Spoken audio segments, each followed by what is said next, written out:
Bueno, bienvenidos a todos ustedes a Sentido Literario. Hoy tenemos la presencia de Eduardo Martínez Rico. Eduardo Martínez Rico es la persona que mejor conoció en vida a Paco Umbral y tiene dos libros, Umbral, Vida, Obra y Pecados, Conversaciones, y Umbral, Las verdades de un mentiroso ilustre. Todo esto está además, digamos, aderezado con una formación que le precede, pues él es licenciado y doctor en Filología Hispánica por la Complutense. Además también tiene otros libros como Vázquez Figueroa o La Aventura, Pedro J, Tinta en las venas, La guerra de las galaxias, el mito renovado, Cid Campeador y Fernando el Católico, el destino del rey. Ha cultivado la novela histórica, ha trabajado sobre todo la personalidad y los trabajos de escritores influyentes, intentando investigar, ¿no?, en esa vertiente, ¿no?, y esa simbiosis entre vida y obra de los autores, y también sobre temas, pues ya como ya digo, tan dispares como pues la guerra de las galaxias, el mito, ¿no?, que lo recubre, y también pues el periodismo, pues también es periodista, y eso lo demuestra en el libro Pedro J, Tinta en las venas. Así que yo creo que es un programa bastante interesante, así que quédense, que empezamos.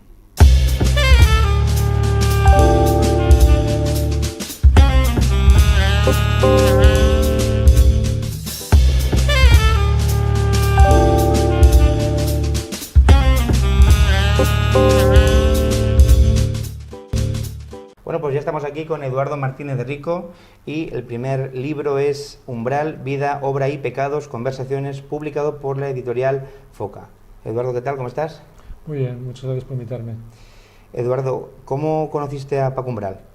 Porque además tienes dos libros sobre él, es la primera persona y personaje literario por el que te interesas, ¿no?, así de forma, digamos, directa, como para llegar a él y hablar y entablar pues una relación personal y literaria.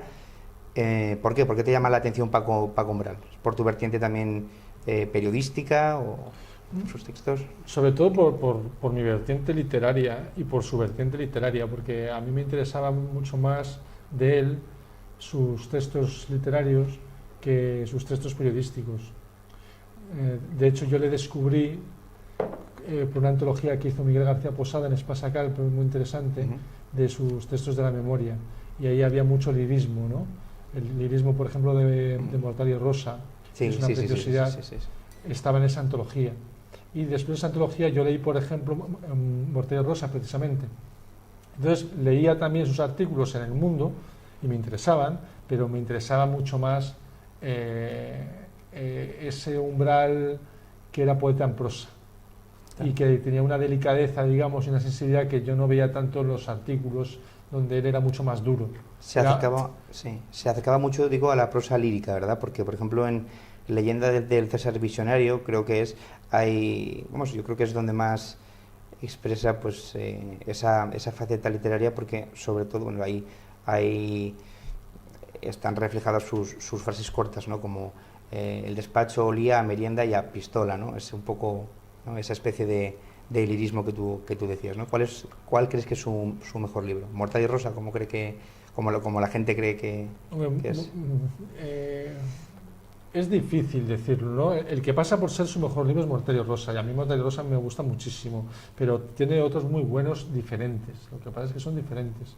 Pues tiene biografías o ensayos literarios que a mí me parecen extraordinarios, por ejemplo, sobre González Ruano, sobre Lorca, sobre Cela. Él hacía el ensayo literario fantásticamente, ¿no? Luego, el que has comentado, dentro de lo que es el género novela, a mí me parece que es su obra más lograda, La leyenda del César Visionario. Del estilo de Mortadelo y Rosa puede ser también Un ser de lejanías, que lo publicó en los últimos años, que es un libro extraordinario también. Tiene mucha riqueza para elegir. ¿Cómo lo conoces? ¿Cómo es ese acercamiento a él? Pues el acercamiento fue que yo tenía que hacer un trabajo académico en cuarto de carrera, y un profesor de la Complutense, un catedrático, Antonio Prieto, con el que sigo teniendo relación, me brindó la oportunidad de entrevistarlo.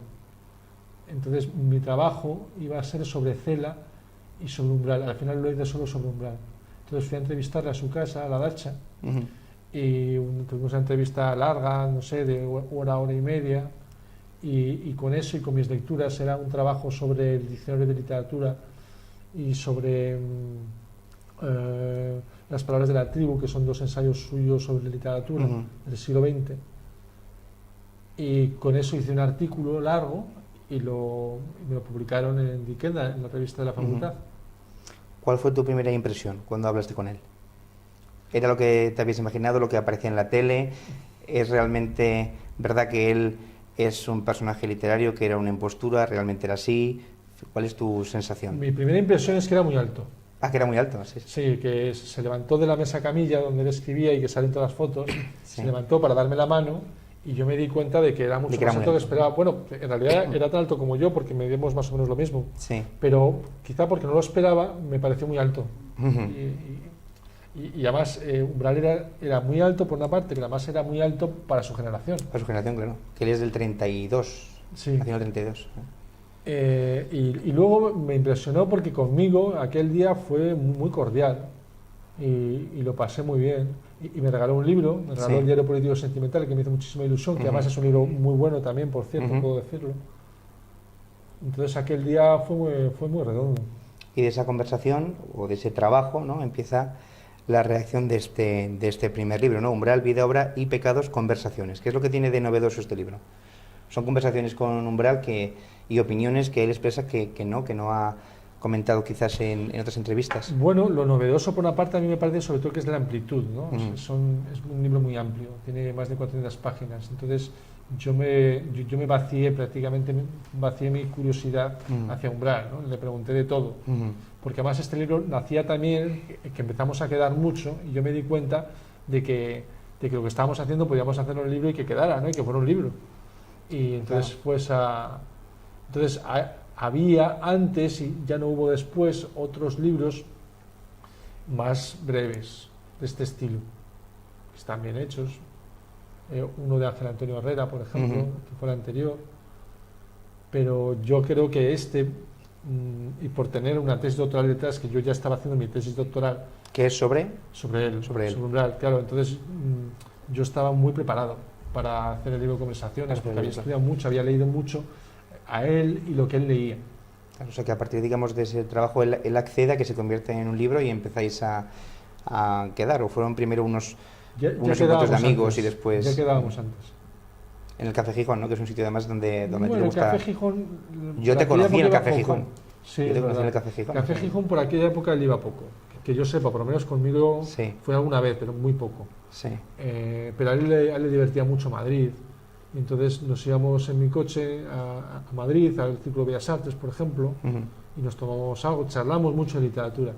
Yo siempre insisto en que a Umbral, yo creo que tanto como escribir y leer, Ujú. le gustaba hablar de literatura. O sea, las 3 cosas quizá le gustaban por igual.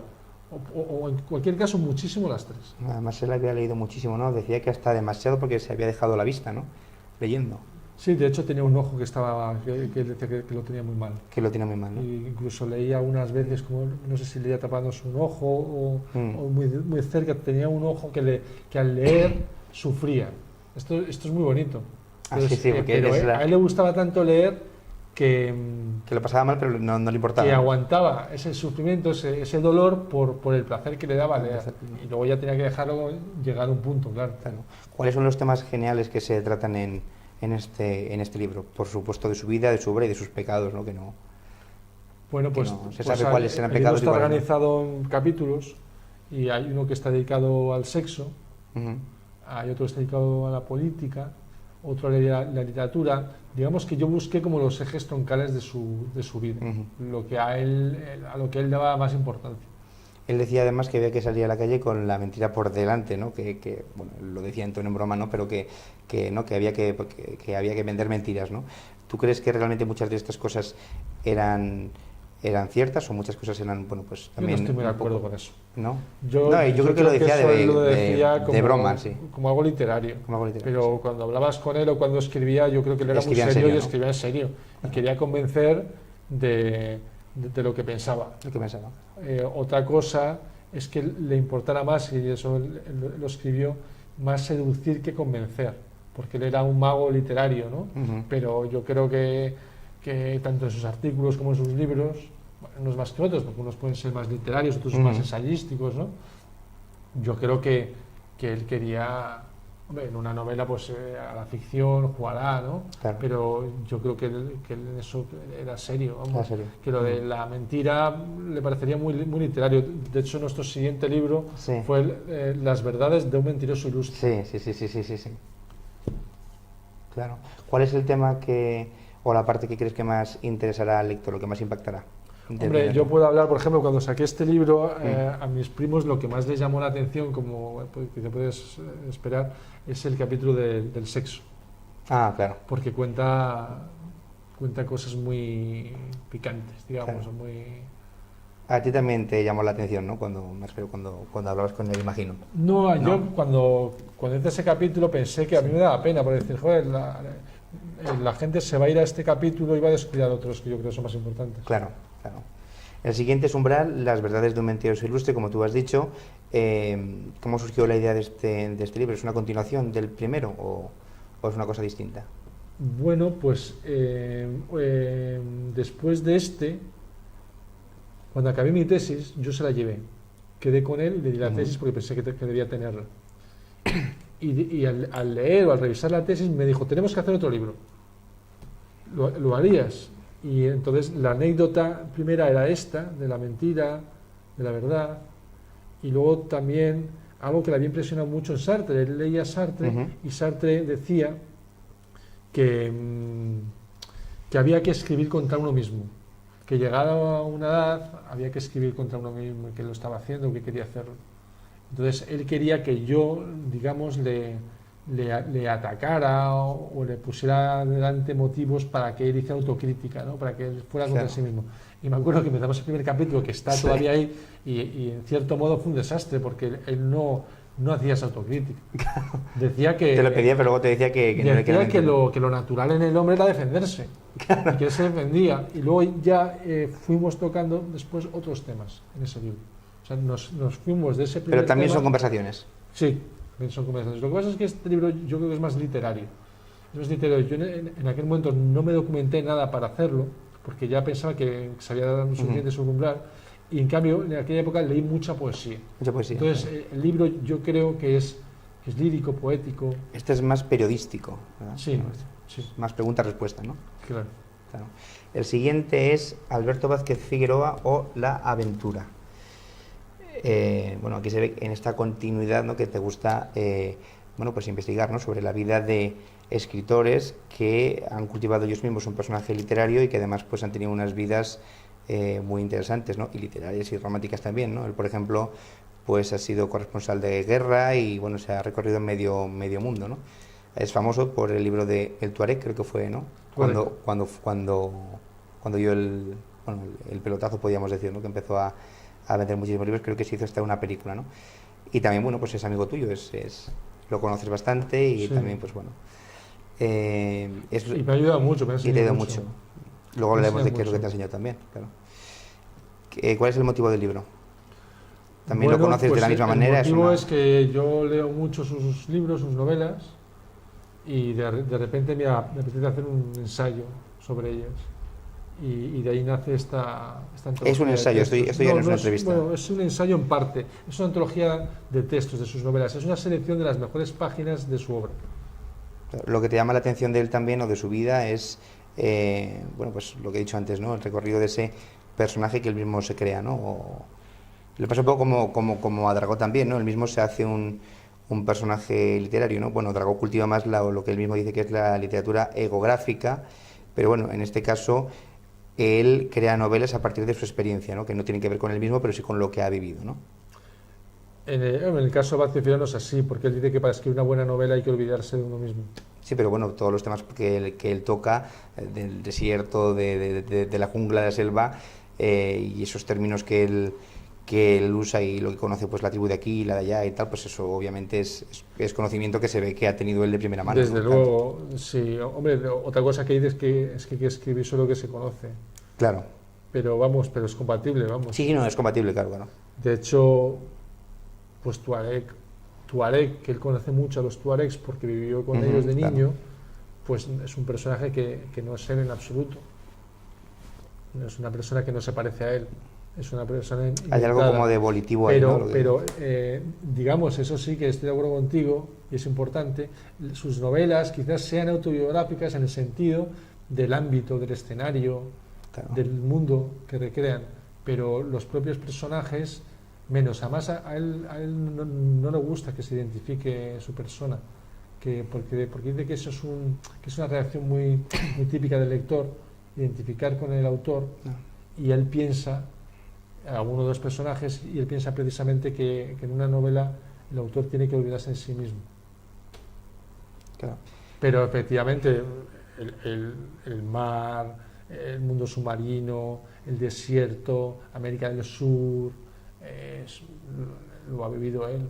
Lo que te llama la atención o lo que te llamó la atención, ¿no?, para llegar a conocerlo y escribir este libro es eso, ¿no?, el espíritu aventurero que tenía y que sigue teniendo, ¿no?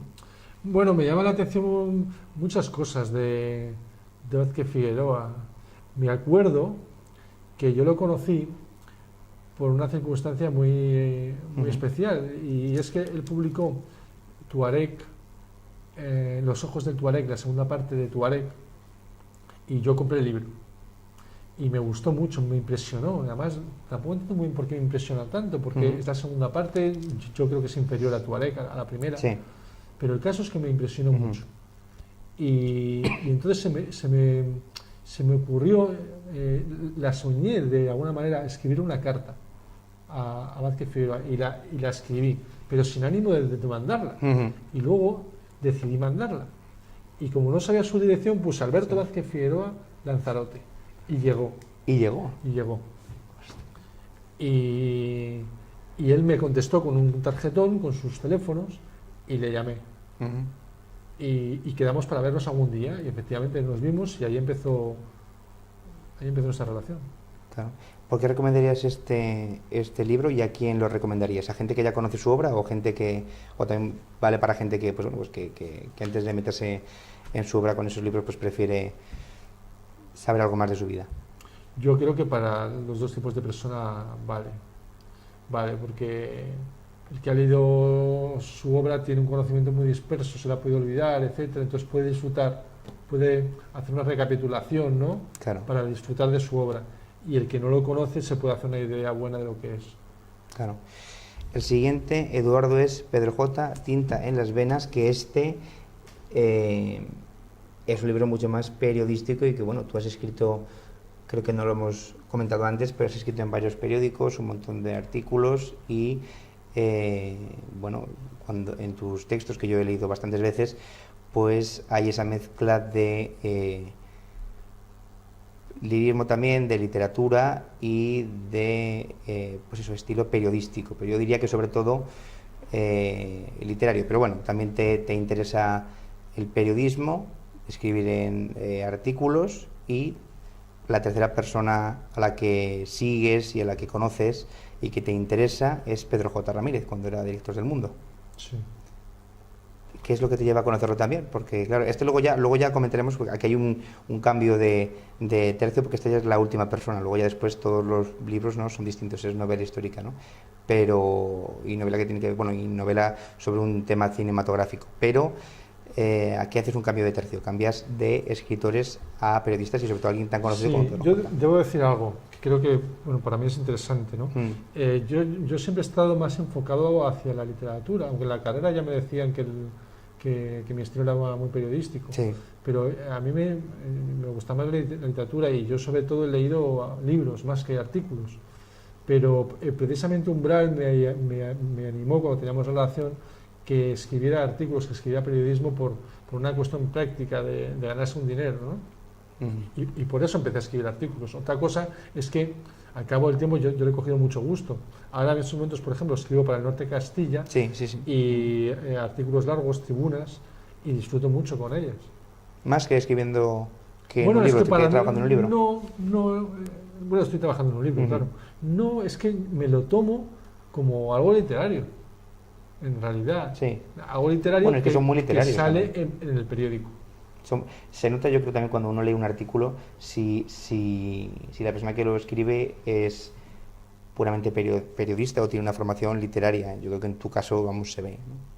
O sea, se ve claramente que no son artículos, digamos, pues digamos indirectos, como difusos, con poca información, ¿no? Son densos, tienen muchos tintes literarios, vamos, yo cuando lo he leído, ¿no? O sea, cuando los he leído, los que has publicado Bueno, pues me alegra que lo veas así. Tampoco es que tenga nada contra los periodistas, incluso yo no, pero me considero periodista. Claro, no, pero es que se nota la pero diferencia. Creo que soy un escritor periodista, un periodista literario, una persona que entre otras facetas tiene esa, ¿no? Pues igual escribo poesía también. Escribo muchos géneros. Entre los géneros que escribo está el periodismo. No, que yo no desprestigio, digo que simplemente hay periodistas que se dedican bueno, pues a contar una información, ¿no? De una forma concisa, bien escrita y directa, y en tu caso pues hay una intención de hacer pensar a la persona un poco más, eso se nota. Hay otra cosa que procuro, que puede quedar un poco pretencioso, pero hay algo que procuro también.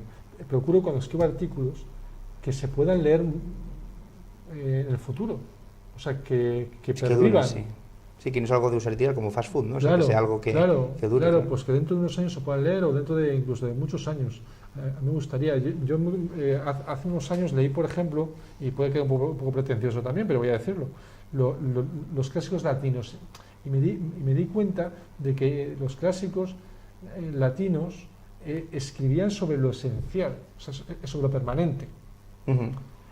Y por eso ahora se lee también, porque efectivamente en general los textos periodísticos son muy del momento, muy del día, y quedan viejos de un día para otro. Claro. Que eso tiene que existir también, por supuesto, porque es una demanda y es un género. Es un género, claro. Pero yo cuando escribo procuro que eso tenga unas cualidades, digamos, literarias. Y entre las cualidades literarias que yo encuentro que tiene la literatura está la de resistir el tiempo. Claro.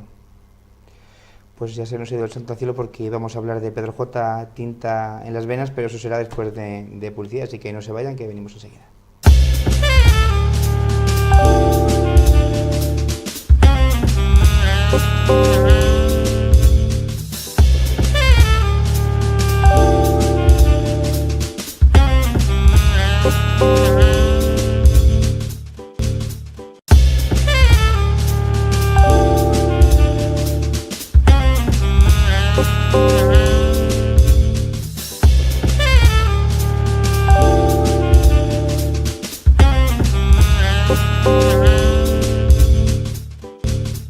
Bueno, pues ya estamos aquí de vuelta con Eduardo Martínez Rico para hablar del siguiente libro, que antes se nos ha ido la conversación por otro lado, Pedro J. Tinta en las venas, publicado por Plaza y Janés. Libro del año, que pueden encontrar ustedes en las librerías, pero libro del año 2008.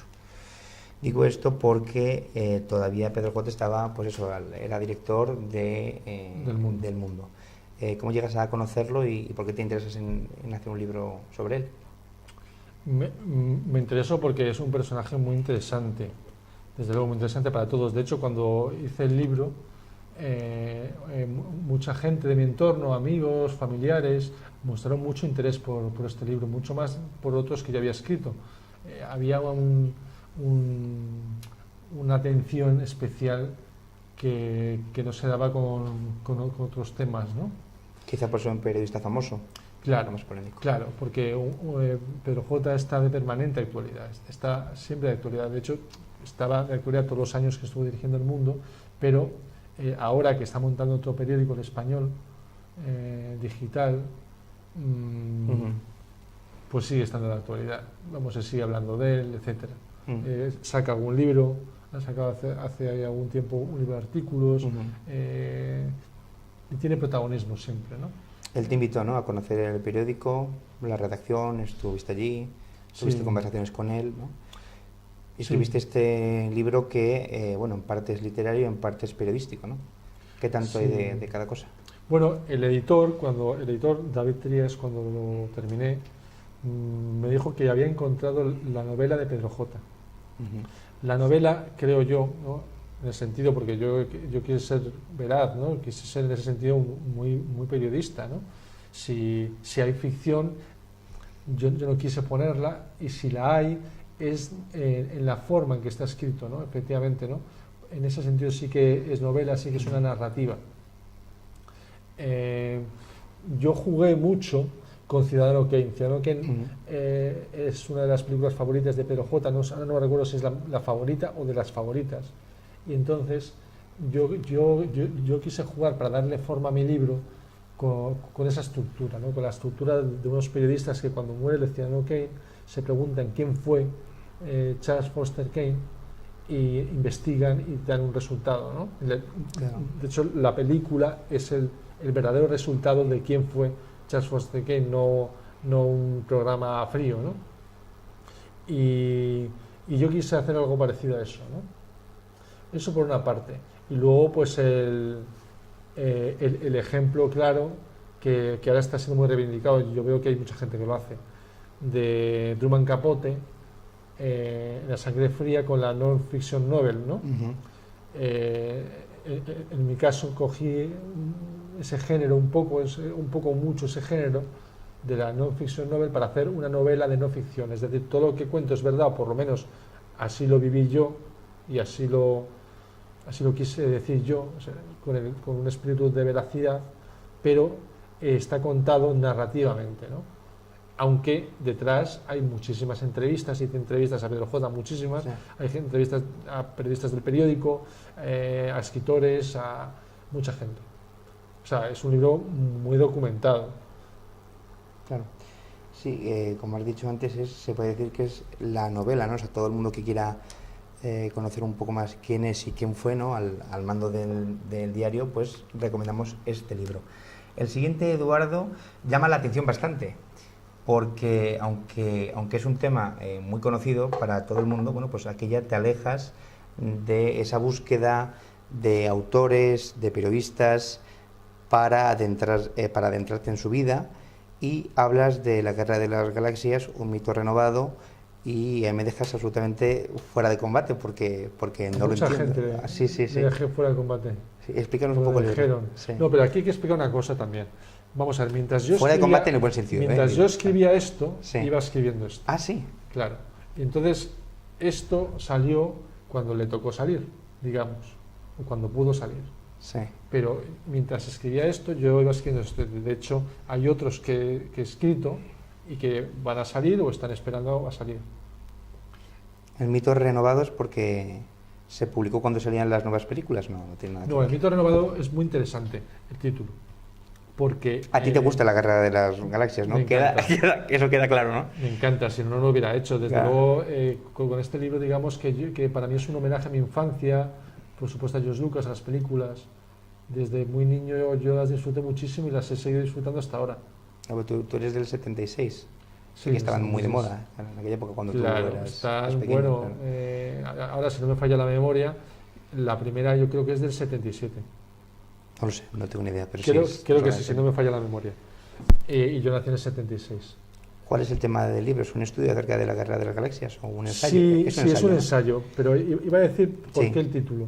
Y el título es porque un gran mitólogo, Joseph Campbell, fue inspiración de George Lucas para La Guerra de las Galaxias. Y cuando George Lucas, mucho tiempo después, conoció a Campbell, le invitó a ver la Guerra de las Galaxias en su rancho Skywalker. Y cuando vio la película, Campbell dijo que La Guerra de las Galaxias era el mito renovado. Era como un mito cinematográfico de nuestro tiempo, ¿no? O un mito general. Sí, bueno, en realidad eso fue lo que hizo George Lucas, coger mitos y cuentos de hadas y darles una forma futurista galáctica, ciencia ficción, etcétera. Entonces, Campbell apreció que aquello era como un compendio, una síntesis, sí. Y daba lugar al mito renovado, ¿no? Claro. Un mito de nuestra época. Porque decía también que cada época tiene que renovar los mitos, ¿no? Aunque los temas sean siempre igual, ¿no? Desde Grecia. Hay unas constantes clarísimas. El tema de Luke Skywalker con su padre, bueno, esa eterna batalla del bien contra el mal, ¿no? Es un poco eso, ¿no? O sea, al fin y al cabo, si miras El Señor de los Anillos y en fin, muchísimas cosas, es eso, ¿no? Es el bien contra el mal, ¿no? Y las relaciones que tienen los personajes entre sí. Claro.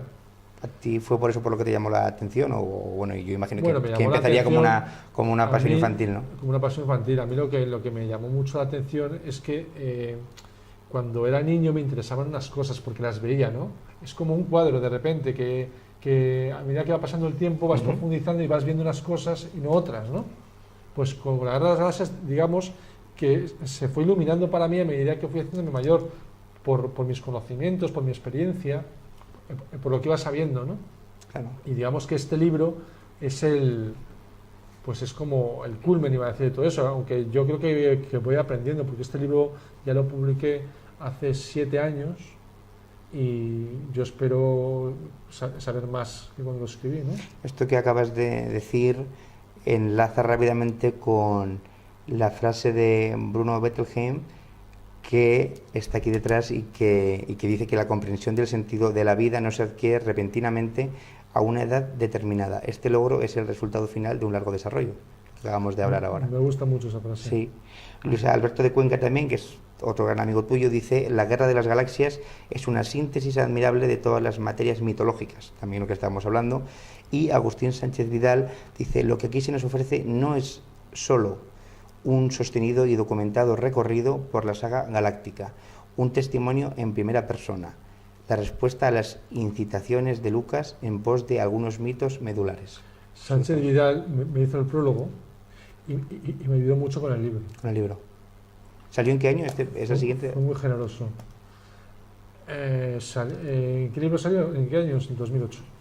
Editor Alberto Santos, que siempre es bueno pues hablar de las editoriales.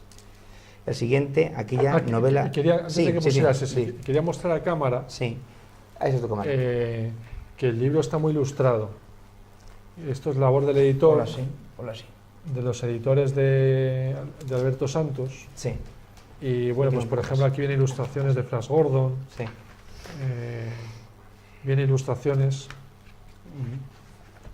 muy interesantes para demostrar las relaciones culturales, mitológicas, legendarias de la Guerra de las Galaxias con muchos referentes, ¿no? Literarios también. Este es Nixon. Lo que yo fui estudiando, investigando, y luego también pues lo que fue aportando Alberto Santos, editor, que conoce muy bien el tema. Sí. Al final viene una entrevista sobre el mito artúrico que le hice a Luis Alberto de Cuenca, que sabe mucho del mito artúrico. Y aquí, por ejemplo, sale una imagen de Drácula. Ah, sí. ¿El de Bram Stoker? Sí. Drácula. Vamos. Sí, vamos, es el compendio, digamos, de mitos y lo que hay de política y de todo, ¿no? Unos dibujos de Bersley, de el rey Arturo. En fin, yo creo que muy bonito y muy interesante. Está muy bien, sí. El siguiente, Cid Campeador, que aquí ya te pasas a la novela histórica. Sí, aunque este también estaba escrito ya. También estaba escrito. Antes. Sí. ¿Por qué haces ese paso de esta novela a la novela histórica que ya no tiene nada que ver? Porque esto es libros de actualidad o de gente pues, que ha fallecido recientemente. Bueno, Umbral es el único, pero gente contemporánea de nuestra época, a una novela histórica donde sí que, como hablamos antes, off the record que se dice, la meticulosidad, el rigor histórico tiene que ser muchísimo mayor también, ¿no? Antes que, porque la vida de una persona o hacer un libro de conversaciones, pues para eso hace falta 2 personas, ¿no? Pero para eso hace falta muchos años, ¿no? De lecturas, de estudio de documentos, ¿no? Para recrear esta historia, como decimos, Cid Campeador, que es la historia del Cid, ¿no? Que es quizá la parte menos conocida, ¿no? Su vida personal anterior y cómo eso va forjando la personalidad que luego, pues durante la guerra, daría lugar al mito, ¿no? La novela histórica, aquí hay varios factores. Digamos, yo quería hacer esta novela desde la carrera, porque un profesor, Amancio Lavandeira, me dio la idea para hacer una novela sobre el Cid. Dijo que podría quedar muy bien una novela sobre el Cid, ¿no? Entonces yo me quedé con eso en la cabeza, y pasaron los años y al final la escribí.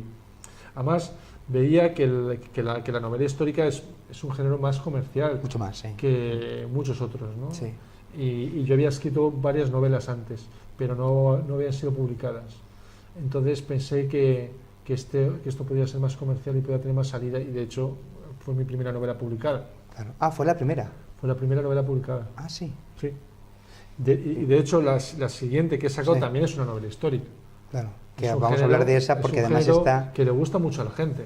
está muy de actualidad porque, bueno, ahora están saliendo muchísimas novelas de misterio que además tienen que ver sobre todo con el reinado de los Reyes Católicos, y esto se centra en bueno, el personaje de Fernando el Católico, ¿no? Hacemos más hincapié en este libro porque ha salido hace poco, ¿no? Bueno, de este va a salir una reedición ahora en septiembre, ¿verdad? En septiembre. De Cicampeador.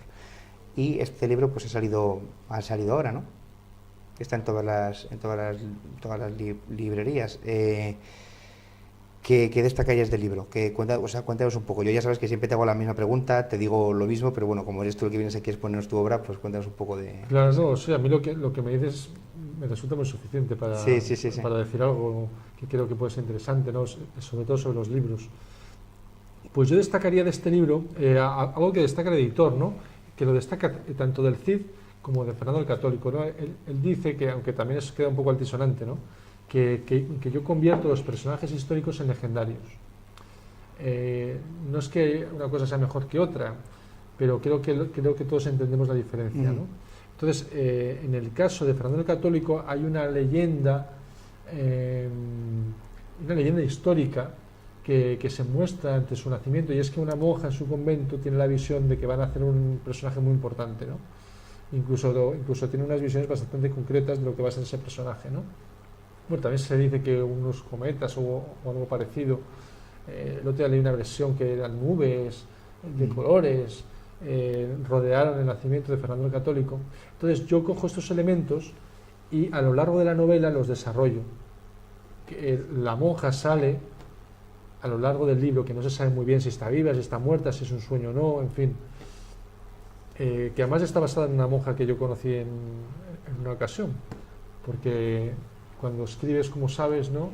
Pues todo tiene relación con todo, ¿no? Y... ¿Cómo es eso? Explica un poco. O sea, ¿conociste a la persona? Conocí... O sea, su historia, imagino, claro. No. En este caso yo le puse cara de una monja que conocí a la monja de acuerdo. Fernando el Católico. Vale. ¿Y eso al tener que crear una monja del siglo XV, ¿no? Pues pensé en una monja que yo conocí en ocasión. Además es curioso, mientras me documentaba para la novela del Cid. Ah, sí. En Tierras del Cid. O sea, que han confluido, ¿no? En cierto modo. Han confluido. Sí. Quiero destacar sobre todo sí que es cierto que en los escritos que tiene Eduardo, como ya he dicho antes, resalta sobre todo la precisión, diría yo. Pues él es filólogo hispánico, o sea que se nota su formación y de formación profesional. Así que voy a leer algo que imagino que les animará a ustedes a comprar el libro y a leerlo. Fernando Sánchez Dragó dice, también conocido de Eduardo y amigo suyo, y también imagino que te habrá ayudado en este camino literario, dice: Eduardo Martínez Rico refleja admirablemente el modo de ser, de pensar y de escribir de los grandes escritores, y en este caso no solo de escritores, sino también de personajes históricos, ¿no? Después, Luis Alberto dice: maneja con precisión y entusiasmo los resortes de la gran cultura y de la cultura popular. Y Raúl del Pozo es un escritor de vocación irresistible que toma la literatura como pasión. Yo me quedo con una curiosidad. Esto ya como desde el punto de vista del lector, pues que va y se encuentra este libro que obviamente pues es comercial, ¿no? Incluso la portada, pero ¿qué es lo que yo encontraría o que encontraría una persona que está leyendo pues otros libros de los que están saliendo ahora de misterio en torno a los Reyes Católicos y a esa época tan importante de España? ¿Qué encontraría en este libro? Bueno, pues yo veo, por ejemplo, y no es por criticar a otros, ¿no? Pero yo veo en los libros que están de moda ahora, en las novelas que están de moda, que son un poco iguales todas, ¿no? Por ejemplo, pues a lo mejor son novelas sobre el pasado, que se mueven entre el pasado y el presente, y hay un objeto policíaco, o algo así, ¿no? Yo veo que ese esquema se repite mucho. En este caso, mi novela, que tampoco creo que sea una obra maestra en absoluto, es más, creo que es una novela muy sencilla, con pocas pretensiones, está muy bien documentada porque yo leí mucho sobre los Reyes Católicos para escribirla, pero es más, leí tanto que cuando escribí la novela dije, bueno, y tanto como he leído, no has estado poco, esto Claro. que me ha salido no es poco. Claro. Pero lo que sí creo que aporta y es interesante, aparte de un conocimiento de la época bastante grande, que leyendo este libro pues te puedes hacer una idea bastante aproximada de lo que era la época, el personaje Fernando Católico, los dos personajes, los Reyes Católicos. Sí. Luego también creo que es una aportación interesante eso que te he contado, de cómo selecciono ese elemento mítico legendario para insertarlo como para que crezca en el libro e impregne toda la historia, ¿no? Claro. Sí, porque eso a mí se me parece muy interesante. Y tiene un final que no quiero desvelar, sí. del que estoy muy orgulloso y que me gusta mucho, que es fruto de eso que te estoy diciendo, claro. de la monja y de otras cosas. Claro. Se juega un poco con esa hipótesis, ¿no? de al estar ese elemento mágico, ¿no? Como si pudiera ser verdad, ¿no? Pudiera no serlo, ¿no?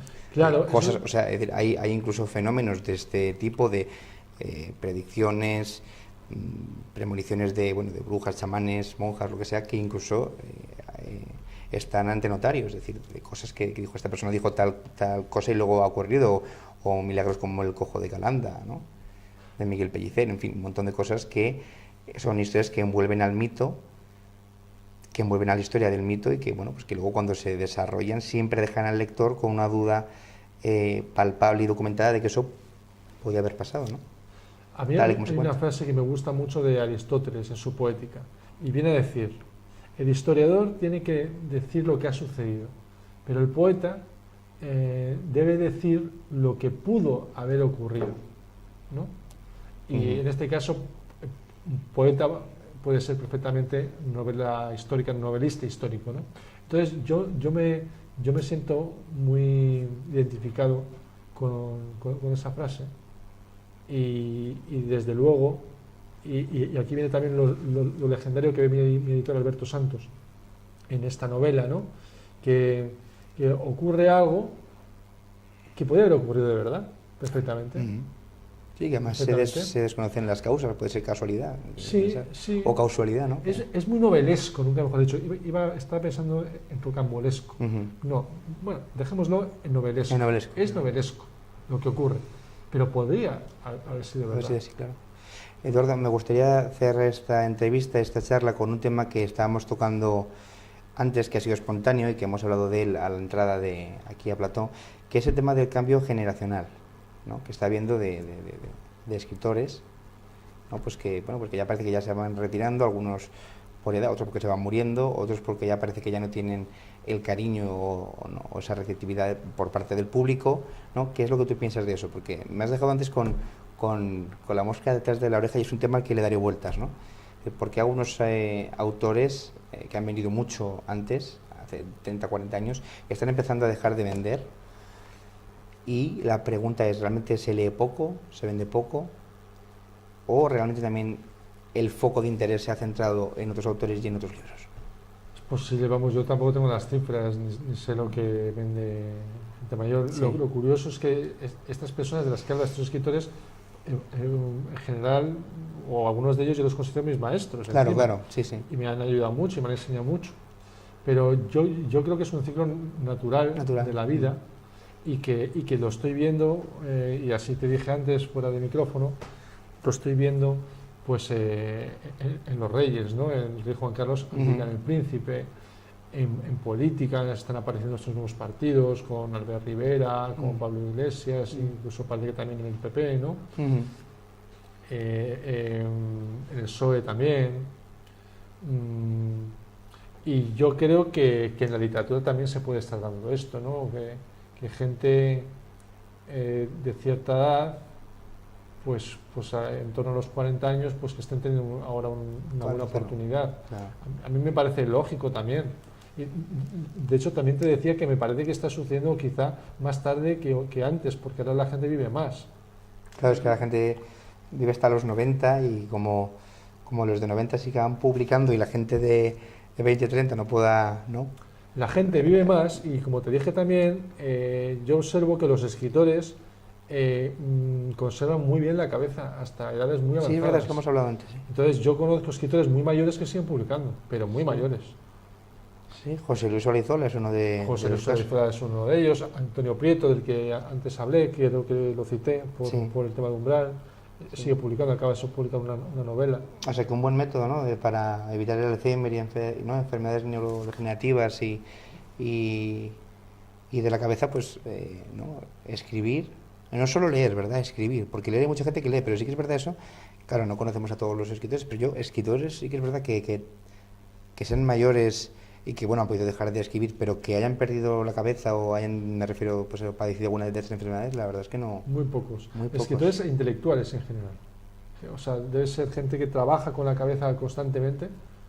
El trabajo intelectual, yo veo que llegan hasta edades muy... Pero más el de crear, o sea, el de escribir, el de ordenar las palabras, escribirlas, porque leerle mucha gente y Adolfo Suárez, por ejemplo, tuvo Alzheimer y es una persona bastante leída. Bueno, no lo sé, tú bueno, no lo sé, tampoco lo sé. No sé, se presupone, se sacó derecho en los años 50, pues hombre, leer, tienes que leer. No era buen lector, creo que no era buen lector. ¿No era qué? No era buen lector. Pero vamos, tampoco pasa nada. No, claro. Vamos, por lo que yo sé, a lo mejor me equivoco, pero yo me he interesado porque admiro al personaje. ¿No era buen lector? Y yo creo que no. Bueno, no lo sé, puede ser, pero vamos, me refiero a una persona que ha desarrollado una labor intelectual, ¿no? Al menos, no lo sé. Pero sí que es cierto eso que dices, que escritores así que tengan esas enfermedades, no sé, no conozco muchas, pero lo que estábamos hablando, al fin y al cabo, los temas seguirán siendo los mismos. Vendrán otros escritores, hablarán de los mismos temas, pero claro, el enfoque será distinto. Que eso es lo que hace, ¿no? Que esos escritores... Yo creo que el mundo cambia muy rápido, muy rápido. De hecho, lo pienso mucho, que el mundo en el que vivo se parece muy poco al de mi infancia. A ti te pasará lo mismo. Sí. Entonces... Sí, pero tampoco sé si es una percepción mía o es la realidad. Bueno, pues ya somos dos. No se parecen nada y muchas veces estoy tentado de pensar, bueno, de hecho a mí me gustaba más el de mi infancia. Me gustaba más. Entonces, a lo mejor hay que darle más oportunidades a este, ¿no? Pero lo cierto es que el mundo cambia muy rápido y aunque es verdad que lo esencial no cambia y que ya vemos como los latinos pues nos siguen diciendo cosas muy interesantes porque escriben sobre lo permanente, pero hay muchísimo que tratar, que escribir, que dilucidar, que profundizar. Tú mismo te ves distinto a tus maestros, es decir, ya en la personalidad, en el entorno y la cultura, por supuesto, pero en el método de aprender. Yo no me veo distinto en los métodos, por ejemplo, y en los intereses, es decir, en la curiosidad voraz por los libros, por lo que aprendo, en la observación, porque además de algún modo vengo de ellos, me han enseñado, yo he aprendido de ellos, ¿no? En ese sentido, hay algo permanente o hay una cadena, pero desde luego el mundo es muy diferente y sí que veo, por ejemplo, en la gente especialmente mayor, un hartazgo, digamos, que quizá nosotros no tengamos, ¿no? Todavía, claro. Y que a lo mejor nos vendrá a nosotros, pero también por el enfrentamiento de varios mundos, ¿no? La gente mayor, yo creo que es un tema muy delicado, ¿no? Pero no comprenden ya, creo yo, el mundo en el que estamos nosotros, ¿no? Claro. Lo sufren. Y nosotros también lo sufrimos. Pero estamos más acostumbrados al cambio. Pero sí, además estamos obligados también a bregar con eso, porque nos tenemos que ganar la vida con eso, con lo que hay. En cambio, la gente mayor ya es distinto. Está un poco más allá. Sí, como en un mundo que parece que no es en el que han vivido, ¿no? Todo este tiempo. No, y no le gusta mucho, generalmente. Yo por lo que veo, si ya me pide pasar a mí, a lo mejor es que ya que estoy haciendo mayor, ¿no? Claro. Pues Eduardo, te deseamos muchísimo éxito con este libro, Fernando el Católico, El destino del rey. Muchísimas gracias por haber venido aquí. Te invitaremos siempre que quieras, cuando tengamos una tertulia, un debate o lo que sea, y para anunciar tus próximos libros, porque ahora además estás trabajando en uno, o sea que cuando salga ya sabes que aquí te queremos tener. Muchas gracias. Voy a sacar, ya sabes, una nueva edición de La Guerra de las Galaxias, porque viene el episodio nuevo de Star Wars. Vale, es verdad. Es verdad. Que eso es importante. Está previsto, no sabemos si para septiembre o para noviembre. Muy bien, pues aquí te esperamos también. Vale. Muchas gracias. Bueno, y a todos ustedes, muchas gracias por ser fieles una semana más. Muchas gracias.